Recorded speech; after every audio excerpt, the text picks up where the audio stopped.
Do you want to get into the right mindset by harnessing the power of the law of attraction? Then you are in for a treat because I have Bob Proctor with us here today. And by the end of this interview, you're going to know exactly what to do. And you're going to be reading everything you can and doing everything you can to harness that power. So stay tuned for that. I'm Rebecca Zung. I'm a top 1% attorney. I've been recognized by Best Lawyer in America and all kinds of outlets. And I've also written a couple of best-selling books, Negotiate Like You Matter and Breaking Free, a step-by-step divorce guide. And I've helped millions of people, and I can help you too if you have to negotiate with a narcissist. So make sure you subscribe and hit that notification bell, and that way you'll get notified when I upload incredible information like today's interview. So without further ado, let's dive in to my conversation with the great Bob Proctor. Welcome to another episode of Negotiate Your Best Life. I am Rebecca Zung, and I am super honored and grateful to have Bob Proctor here with us today. Bob Proctor is obviously a world-renowned speaker, motivational coach. He's an author of many books, including the New York Times bestseller, You Were Born Rich. He's a law of attraction teacher, obviously an international reputation for helping people live their best lives and create exactly what they want in both their personal lives and in their businesses. He was featured in The Secret, as well as in the 2017 movie Think and Grow Rich, The Legacy. So welcome, Bob. Thank you so much for being here. My pleasure to be here, Rebecca. Thank you. Thank you. So I want to go back. I know you've told your story, but it's really, really fascinating to me. I've actually heard you refer to yourself as you were a loser, you said. So tell us, you dropped out of high school and you were in dead-end jobs, and now you've become one of the greatest speakers in the world. Tell us how that happened. It just happened, Rebecca. Well, I was fortunate, very fortunate when I was 26. I met a man, and he introduced me to this book, Think and Grow Rich. But he not only introduced me to the book, he introduced me really to myself. I had never done anything of any consequence. In fact, I left school. I went to high school for 2 months. I hated school. I just detested it. And the minute I could get out, I was gone. And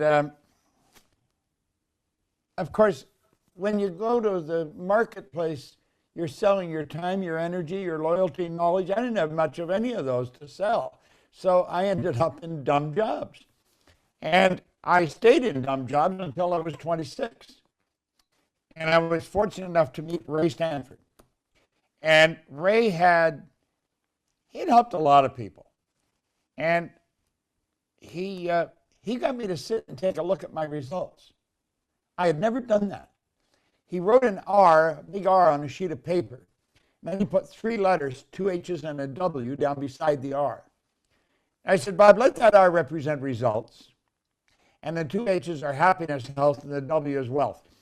And then he asked me, he said, do you think I'm a happy guy? I didn't know him very well, but he sure seemed pretty happy to me. He said, you ever see me when I was sick? I never had. I hadn't known him a long time, but I never saw him when he was sick. He said, you ever see me when I was broke? Well, the thing I really paid attention to, this guy always had money, and a fair amount of it.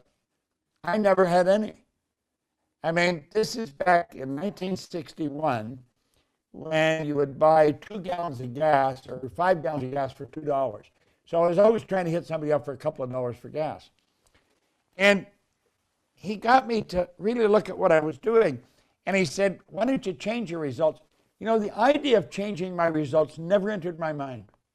And I'm convinced right up to today, there's a large percentage of the population of the world They never enter their mind they could change the results they're getting. Now, when you talk about results, you're talking about your social life, your physical life, your health, your income, your business.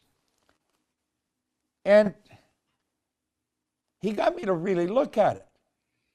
And he said, and I was talking about not having gone to school, and, never having a good job, always being broke. He said, wait a minute. That's the past. He said, let it go. I have a sand timer on my desk here. And I have it here for a reason. Sand the top of the glass is the future. The sand the bottom is the past. The past is gone. We don't know how much there is in the top of the glass. And all we got to deal with is what's right here in the center. And he got me focusing on that. He said, that's all you got is right now. I said, if you want to bitch and complain and look at bad times, go ahead. You'll just get more of the same. But if you'd like to change, I can help you. He said, in fact, I can show you how to get anything you want. Now, I didn't believe that. How in the hell am I going to believe that? I'm broke. I was earning $4,000 a year. I owed $6,000. I didn't own one place. I owed it all over the place. 100 here, 400 there. And he said, none of that matters. He said, what do you want? Well, I never really thought of what I wanted. All I was trying to do when I woke up in the morning was get through the day, pay the person that was hounding me for money. He got me to sit down and decide what I want. He had me write it on a card and put it in my pocket. And I wrote it on the card. I said, I'd like to have $25,000. Now, that would be like either one of us saying, we want 25 million right away, or billion. I mean, it was ridiculous. I didn't even know anyone with $25,000. And what year was this? It was in 1961, and I gave myself till New Year's Day of 1970 to do it. See, I really didn't believe it. It was a joke. I mean, it was just a silly exercise he was getting me involved in. He said, listen, I don't care if you're laughing or not. He said, my way's working, yours not. And I think that's what caught my attention. He said, I want you to carry the card in your pocket and read it as often as possible every day. Well, what it got me doing, Rebecca, is it got me thinking of earning money. And, you'd say, well, weren't you thinking of that before? No, I was thinking of debt. That's all I was thinking of was debt. If a person's goal is to get out of debt, they're going to stay in debt forever. Because whatever you think about, you attract. It puts you in the vibration, and we can get into that. I wanted $25,000. Well, I kept reading this card. It was a bit of a joke, I was still just thinking of debt. But what it did, it got me thinking of earning money. And because I was thinking about it, I started to hear people talk about it. And I remember a guy, his name was Al Phillips. I'll never forget him. He said, there's good money cleaning floors. I said, I'm not proud of cleaning floors. He says, it's damn hard work. And I thought, well, you may think so, but I wouldn't think so. He said, but you should clean them for yourself. In other words, be in business for yourself. Well, one thing led to another. I ended up finding somebody that would lend me $1,000. I wouldn't have lent me $1,000. It's not that I was dishonest. It's just I would never have the money to pay them. Well, you were already. I got $1,000.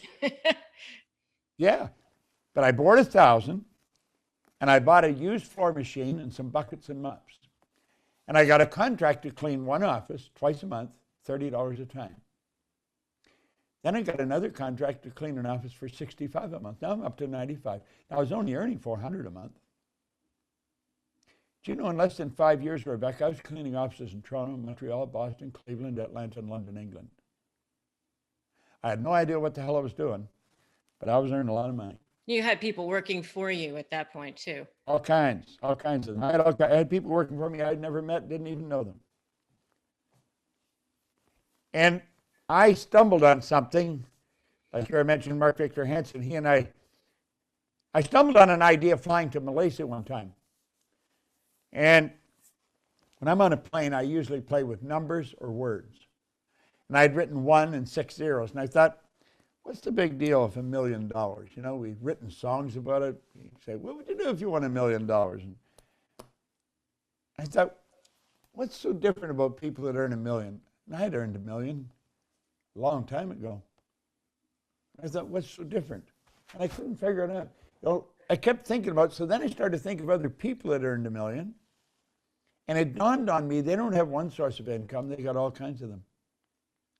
And it turned out they have multiple sources of income. When I got off the plane in KL, I was excited. I phoned Mark Victor Hansen in Newport Beach. I got him out of bed. It was the middle of the night there.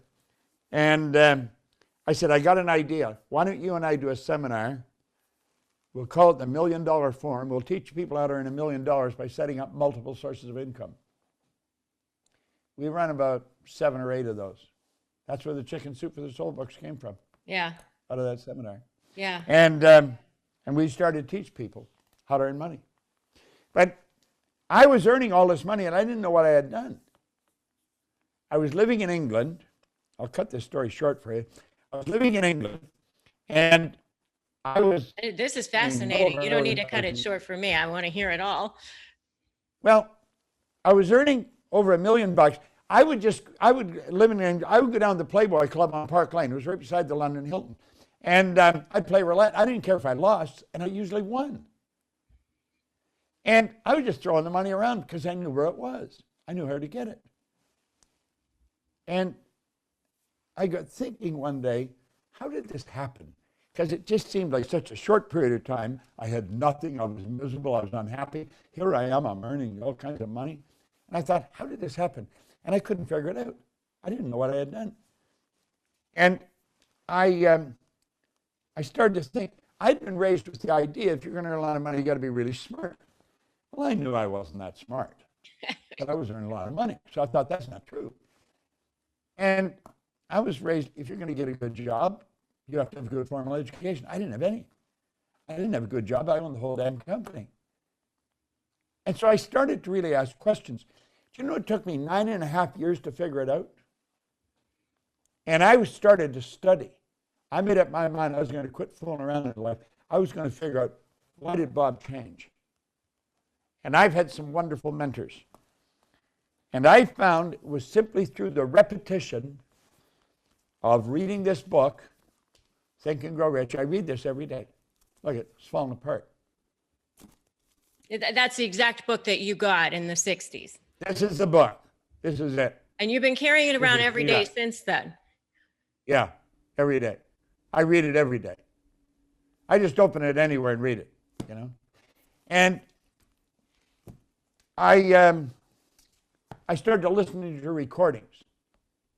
In fact, just take a break, 1 second. I'm going to show you something.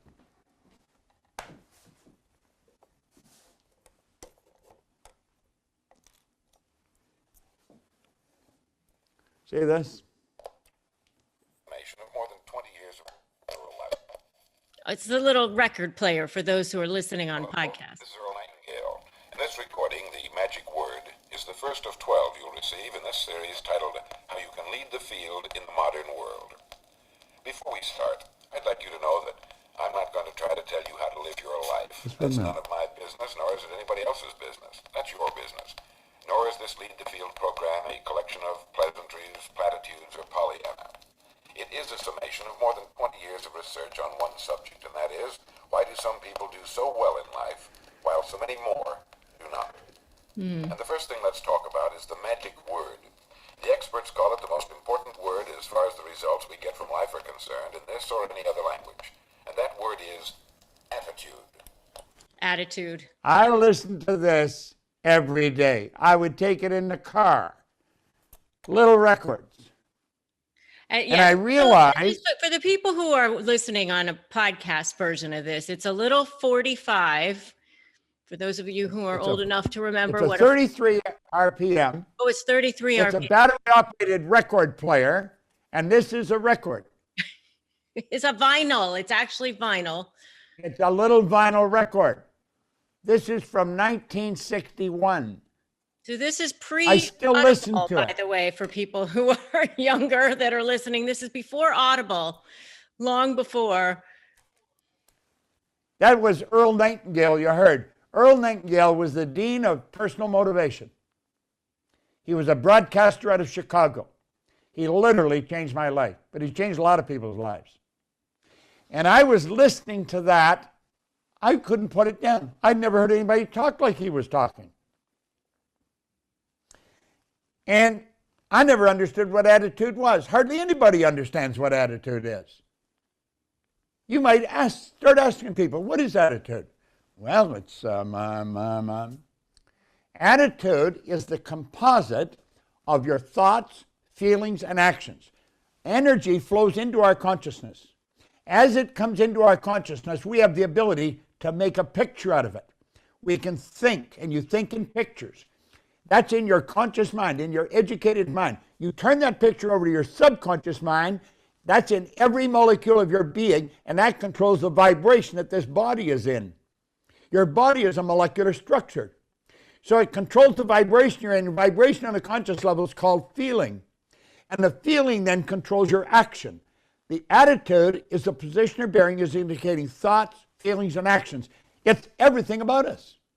It's how we send this energy out that flows into our consciousness. As it flows into our consciousness, it has no form. We give it form.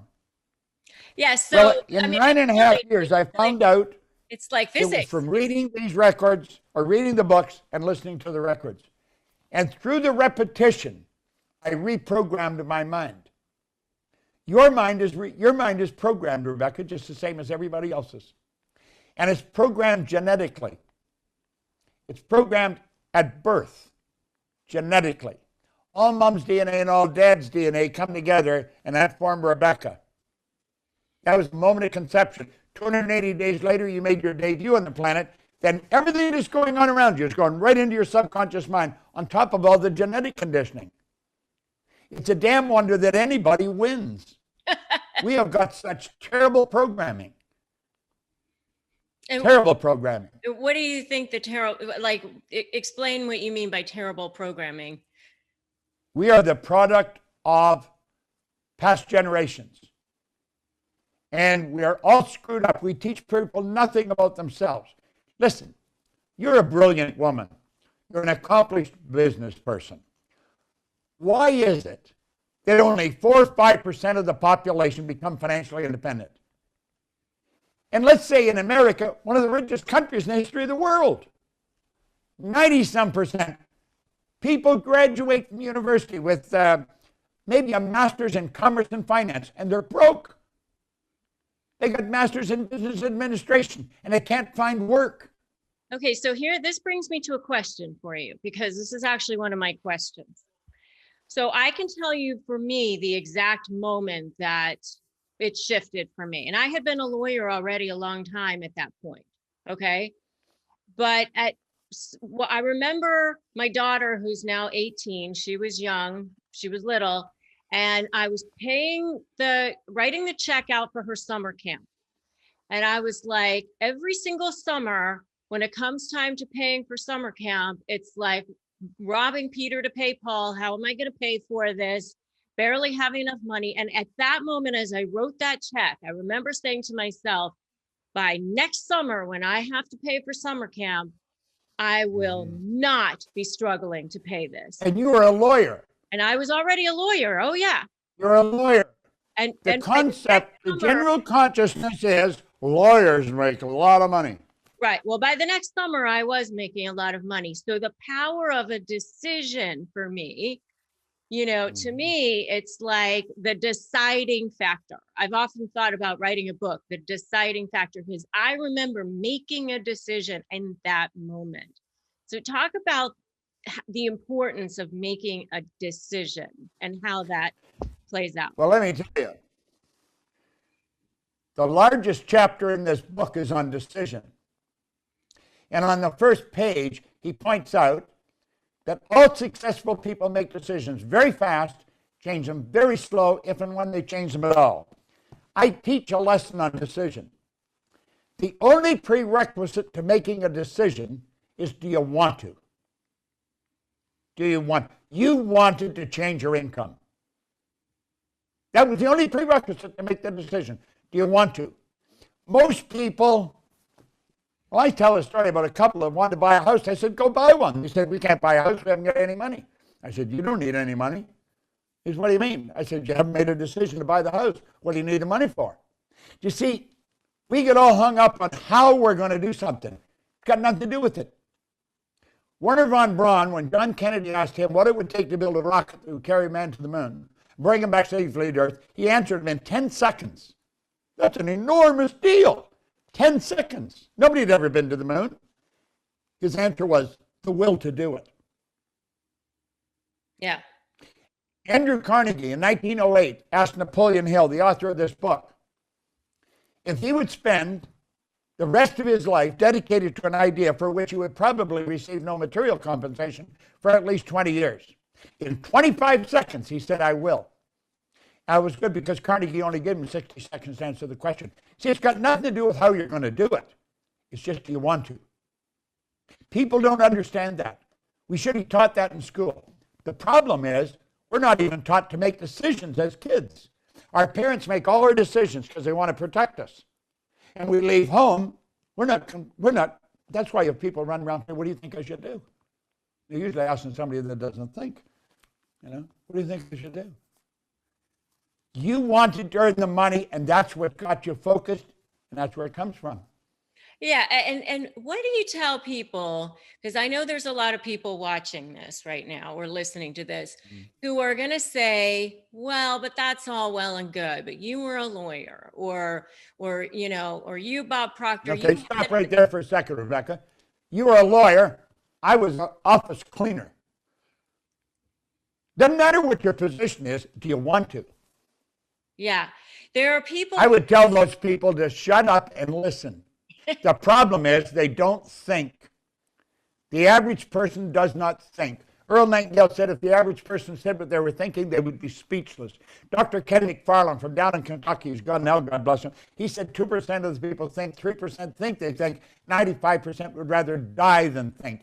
Henry Ford said thinking is the hardest work there is, which is the probable reason so few people engage in it. But what do Most you people do not think they need to have different circumstances? They're stuck in a bad relationship. They don't, if somebody's holding them down, what do you tell those people? I tell them to create their own circumstances. George Bernard Shaw put it very well. He said, people are always blaming circumstances for what they are. He said, I don't believe in circumstance. The people who get on this world are the people who get up and look for the circumstance they want, and if they can't find them, they make them. Napoleon said, circumstance, hell, I make them. You see, we've got to quit looking at our outside world and letting that control us. We live through our senses. We go by what we see, hear, smell, taste, touch, but that's part of the programming. You're taught to do that as an infant. We are the only creature on the planet, Rebecca, that's totally disoriented in our environment. All the other little creatures are completely at home in their environment. They blend in. They operate by instinct, which is perfect. We had instinct removed. We had higher faculties put in our place. We can create our own environment. We have perception, the will, reason, imagination, memory, and intuition. They are what makes us godlike. They are what makes us the creative being that we are. We can create the life we want. If a person would invest a little time and a little money in their own development, in understanding who they are, their whole world would change. And how do I work with people all the time. I see it happening every day. So how would you tell somebody to start accessing those higher perceptions, those higher faculties? Well, we have a program online where they can go and study just them. It's called The Magic in Your Mind. They can go on YouTube. We've got over a million people watch our videos on YouTube. Doesn't cost them anything. Go there and start to plug into them. They would start paying closer attention to what you're doing on your broadcast, your podcast, because I don't think you're bringing people on that's going to be complaining. You're going to bring people on and show people how to improve the quality of their life. They would start listening to you. Buy your book. Study your book. I mean, you were a lawyer to a certain point, but you didn't have any money. And bang, you made a decision. From then on, life is different. They got to make a decision that they're going to change.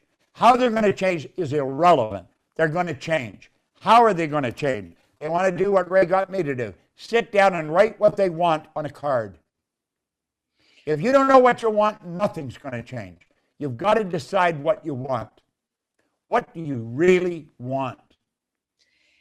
You've also said that desire is the release mechanism that helps you release that energy. But what about conflicting thoughts? What about those subconscious blocks that people have? Well, that's a damn good point, and that is a problem. Desire is the idea. Let's say you get the want, and then you start to get emotionally involved with it. You deliberately do this, and you let yourself get emotionally involved. That's your imagination. You put your imagination to work. It's by getting emotionally involved with what you want that the desire is built. Wallace Wattles, who wrote The Science of Getting Rich, he said desire is the effort of the unexpressed possibility within, seeking expression without through your action. It's getting emotionally involved with what you want. That develops the desire. Now, do you have conflicting thoughts? All kinds of them. When you go to change, all kinds of ideas are coming up because you're stirring up that old paradigm. You're programmed to live the way you're living. And you want to break out of that. It's not an easy thing to do, but it can be done. That's what I did. I did it by listening to these records over and over and over and over, thousands of times. I did it by reading this book over and over and over. You see, I have a great library today. This is the first book I've ever read, and I was 26. I'd never read a book. We're the product of the books we read and the people we associate with. If a person wants to really change their life, I think one thing they should look at is the people they're hanging around. Because we're a product of the 5 people that we're closest with. Your income is probably the average of those 5 people. Good And one. yet we can earn whatever we want. You sit down and say, I'm going to earn $1 million, and you'll immediately start thinking, how can I do that? Yeah. Set up multiple sources of income. Yeah.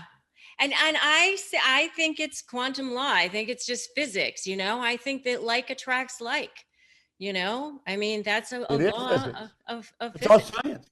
Listen, you are a soul. You don't have one, you are one. You live in a body. You moved into it, you're going to move out of it. It's a transition. Now, the strange part is we're happy when they move in, but we're sad when they move out. It's a transition. It's the same birth, the same as death. We move back into spirit. But our physical body is a molecular structure. It's always moving. It never stops. Even when you move out of it, your body's moving. A body in a coffin is not dead.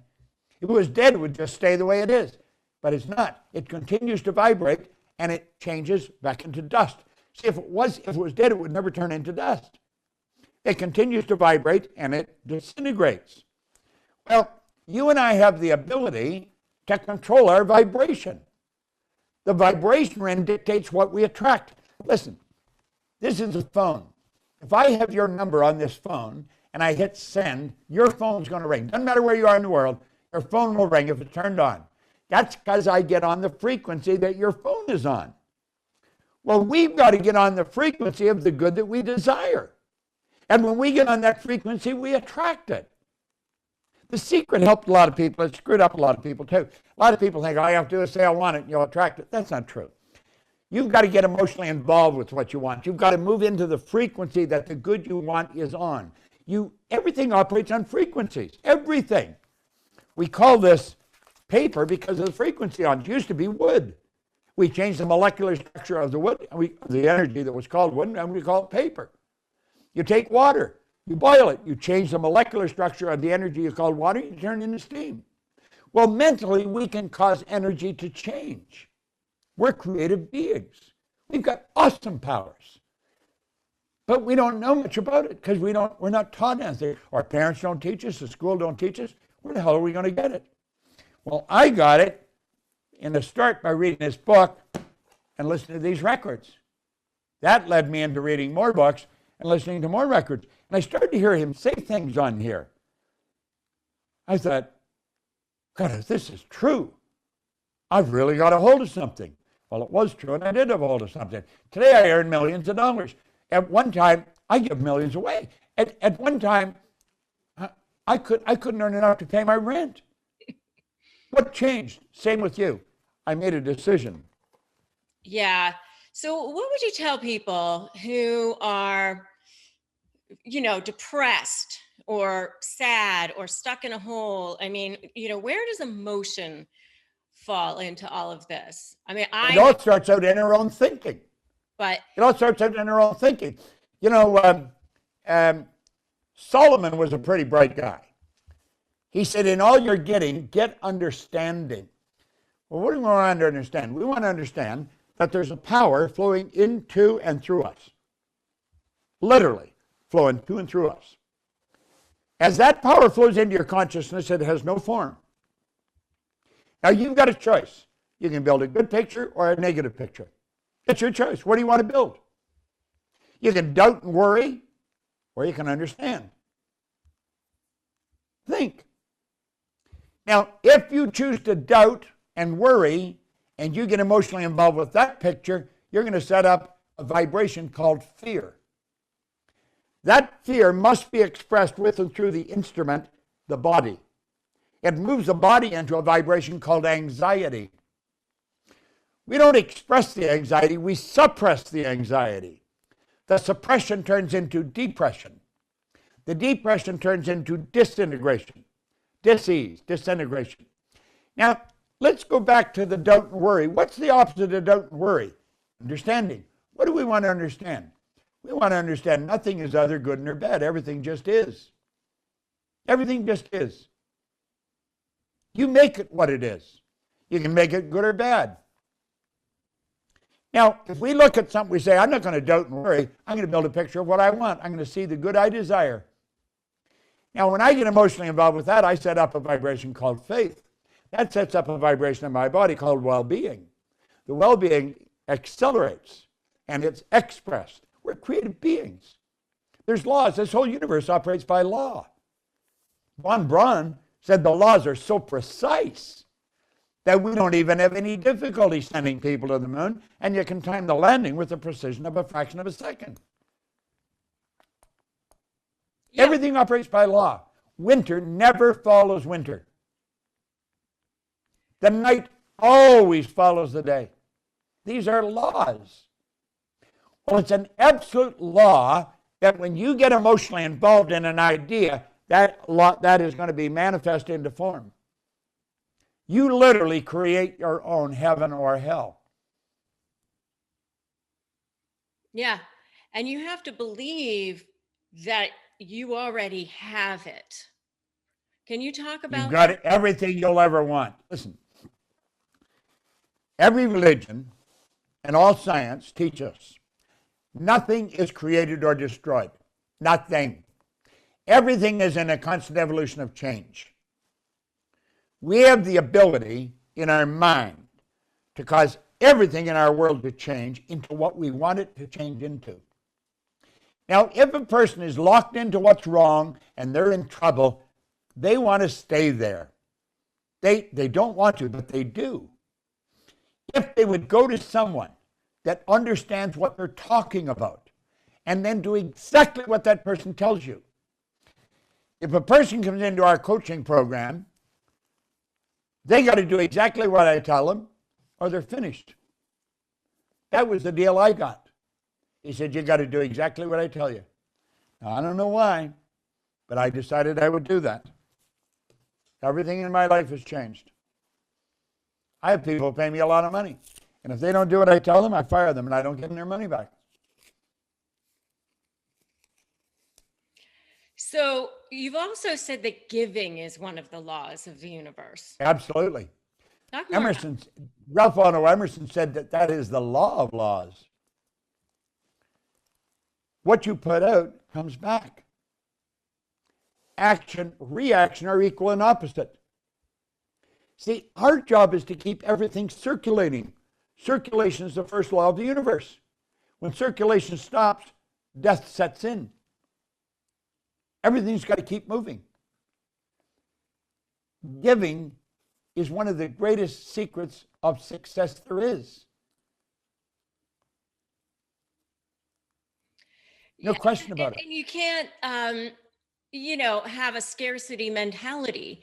I mean, for people who think, I can't give because then that takes away from me. Like I won't have enough then, or something like that.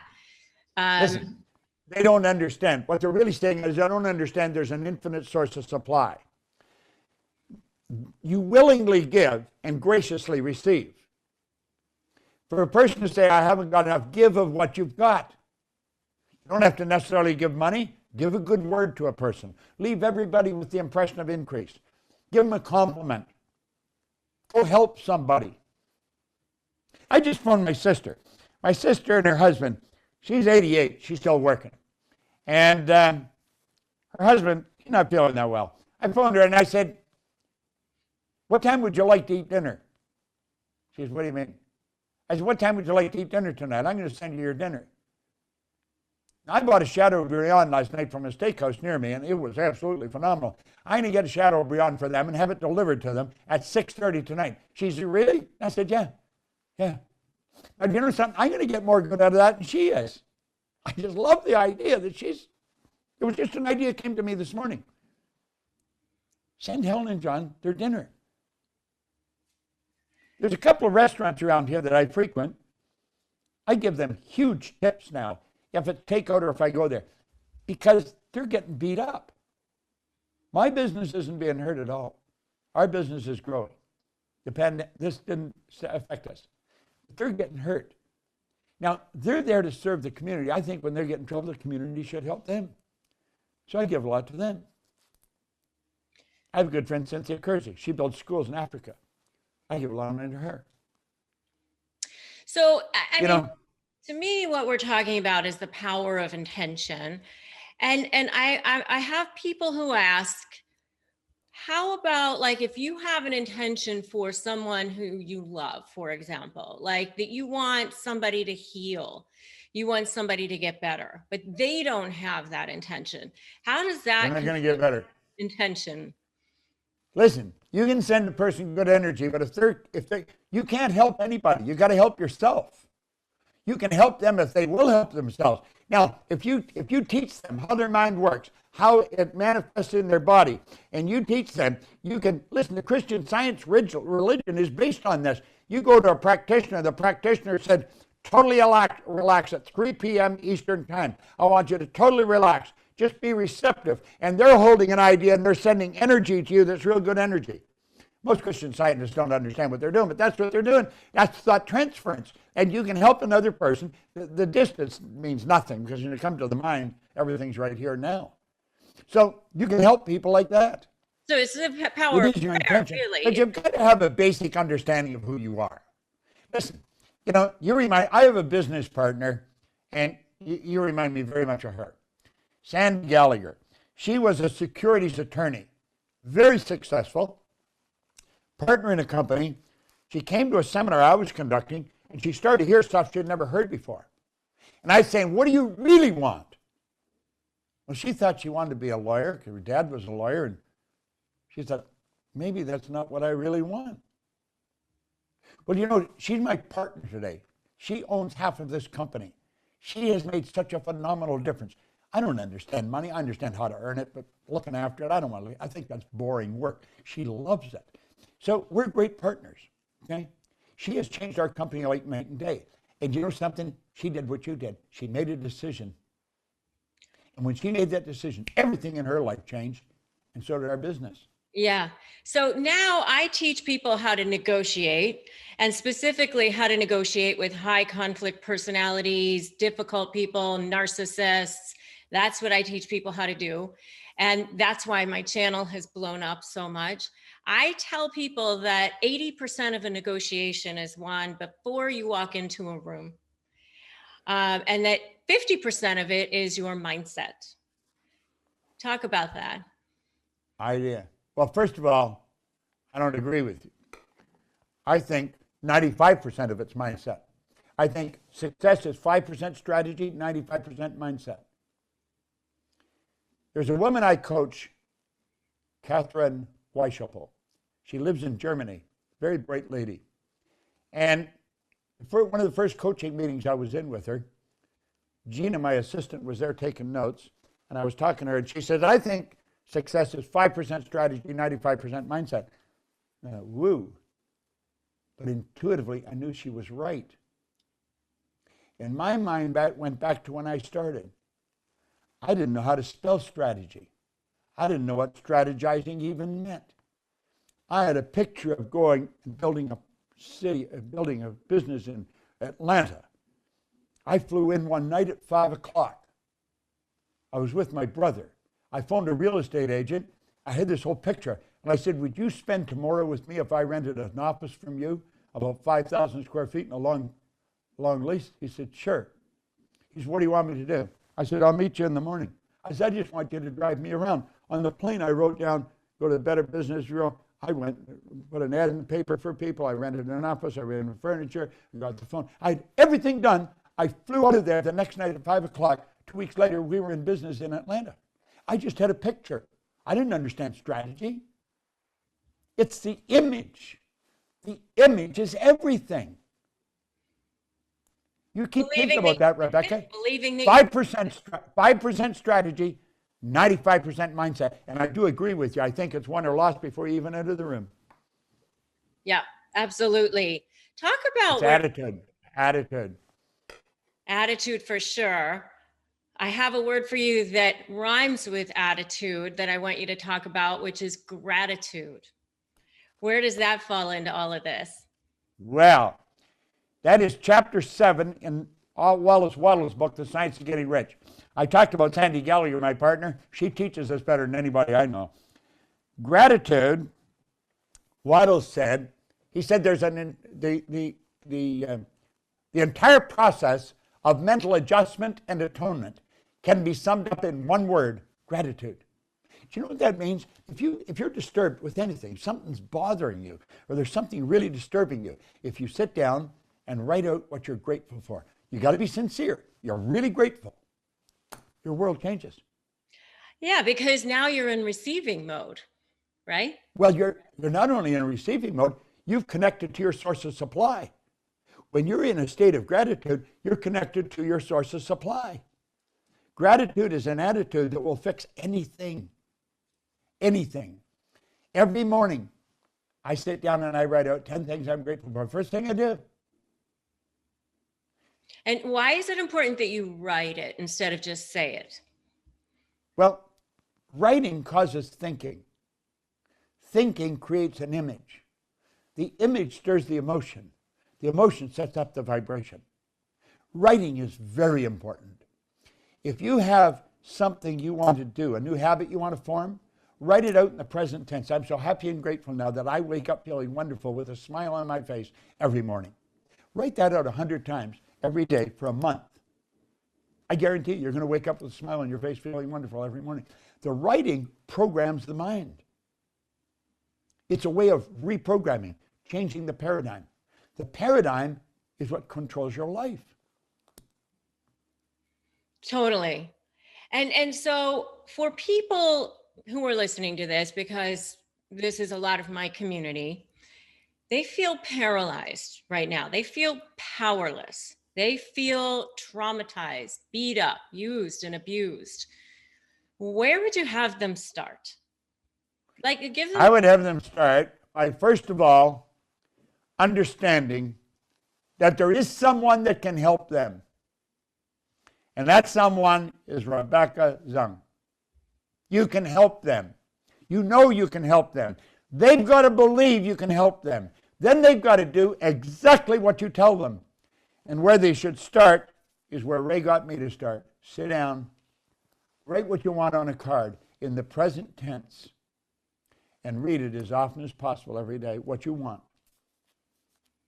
And ask big. Don't say, I'll just take. Oh, yeah. Listen, there's no limit.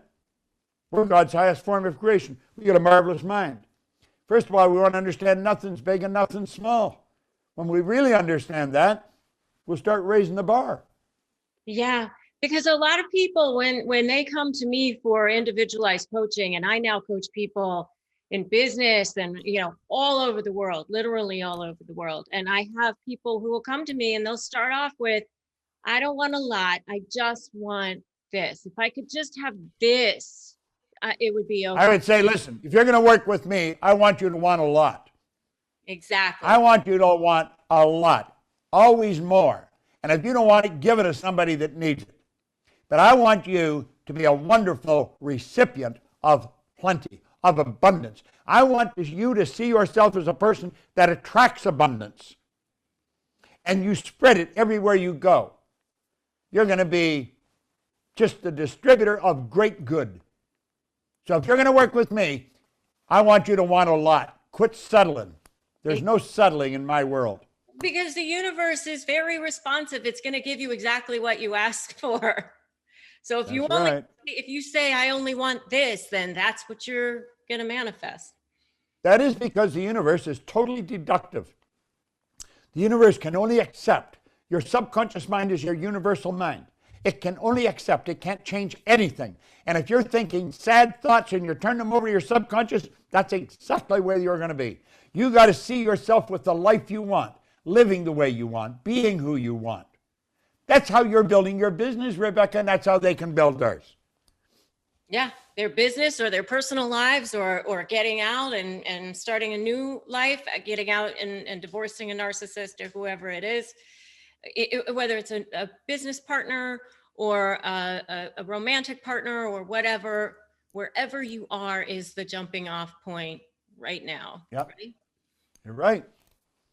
So where can people learn about you, your teachings, your courses, and all the great stuff that you have access to? You can go to proctorgallagher.com or go to bobproctor.com. Just go Bob Proctor. You'll find me. We're all over the place. I mean, we're literally all over the world. Our company operates in 90 different countries. We have consultants that work with us, coaches, consultants, and they're in 90 different countries. We're all over the world. And growing. Go check out his stuff, check out his resources, do what he says to do. Start writing 10 things you're grateful for every day. Start writing out your goals. Write down something that you want and look at it every single day, and start listening to audio programs and audio books that are going to reprogram your brain. You know, Rebecca, you were saying there's some of them that are just in a terrible place. Understand this. If you can hear my voice, nothing is all bad. There's something good in everything. There is a law called polarity. That law decrees everything is an opposite. There'd be no inside to this room if there wasn't an outside to the room. You couldn't have an up without a down. You can't have a hot without a cold. And if you're looking at something bad, understand this. There's also something good there. But you've got to find it. That was where Ray started with me. And he said, Bob, you are the only problem you'll ever have, and you are the only solution. Oh, I love that. Love that. All right. Well, thank you so much. This has been absolutely fantastic. Thanks for joining me today for this incredible interview with Bob Proctor. I know for me personally, this was such an honor, and I'm so grateful to have been able to speak to him on a personal level and to bring his words to you. So if you like this video, make sure you like it and you share it and you drop me a comment. Tell me what he said that you're going to start doing right now that really spoke to you. I want to know. And if you haven't subscribed to my channel, now is a great time to do that. Subscribe and hit the notification bell. If you want help with negotiating with your narcissist in your life, grab my free Crush My Negotiation prep worksheet at winmynegotiation.com. Also, feel free to join me in my free private Facebook group called Narcissist Negotiators with Rebecca Zung. And I'm so glad that you were here today, and I'm so glad that you stopped by my channel. Remember, today is a great day to start negotiating your best life. I'll see you in the next video.